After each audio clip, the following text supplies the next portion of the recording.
12th of January, declared National Youth Day by the Indian government in 1985. Why 12th of January and why not any other day? 12th of January is the birthday of a man who died more than 100 years ago. He was just 39 when he died. Who was this man? I can tell you that many of my generation were very powerfully influenced by him. He was one of the great founders of the national modern movement of India. He died very young in 1902. But since his death, his influence has been even greater. Who was this man? A politician, a scientist, or a social reformer? In 1892, an unknown monk, a disciple of Ramakrishna Paramhans, sat in thought at Kanyakumari. He had travelled all over India for 4 years.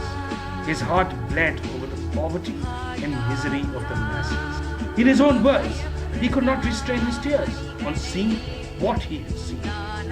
He hit upon a plan to spread the message of India to the world and raise the suffering millions of his country to their past glory. On 11th of September 1893, at the World Parliament of Religions in Chicago, this monk from a slave country stood to address the world. When he opened his lecture with the words, and troubles of America. When he pronounced the idea, we believe not only in universal tolerance, but we accept all religions as true. The vision for the next century was laid. He became an instant rage.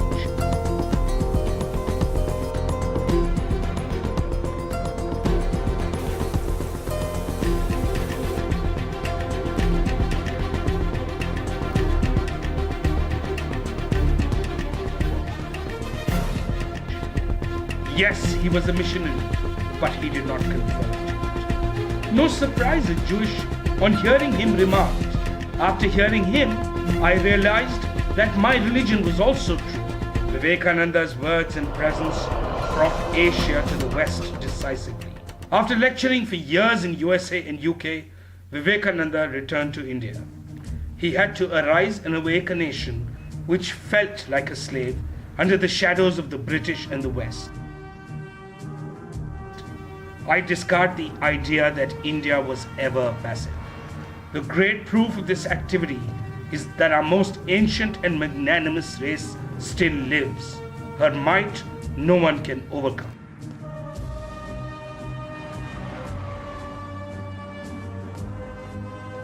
He exhorted, our country requires heroes. Be heroes. Stand firm like a rock. What India wants is a new electric fire to stir up a fresh vigor in the national veins. Be brave, be brave. Man dies but once.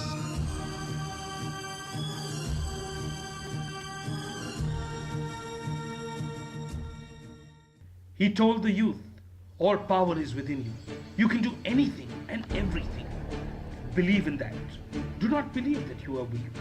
If you have faith in all the 330 millions of your gods and still have no faith in yourselves, there is no salvation for you.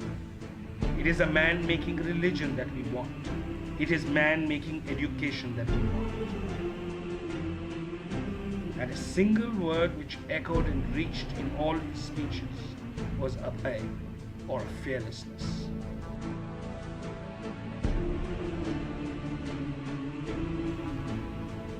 Astrology and all these mystical things are generally signs of a weak mind. Therefore, as soon as they are becoming prominent, we should see a physician, take good food, and rest. Women must be put in a position to solve their own problems in their own way. No one can or ought to do this for them.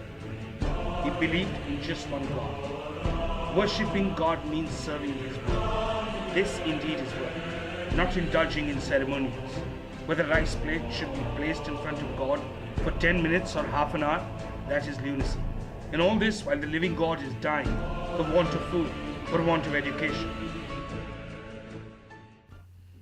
Vivekananda, after tirelessly lecturing for 11 years, died in 1902 at the age of 39. The great Jagdish Chandra Bose said on his death, "Can we realize what that work has been? How one man did all this? When one is tired, it is best that he should sleep, but his deeds and teachings will walk the earth and waken and strengthen."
Who was Vivekananda? A saint? A patriot? A humanitarian? Is he relevant today? Find out for yourself.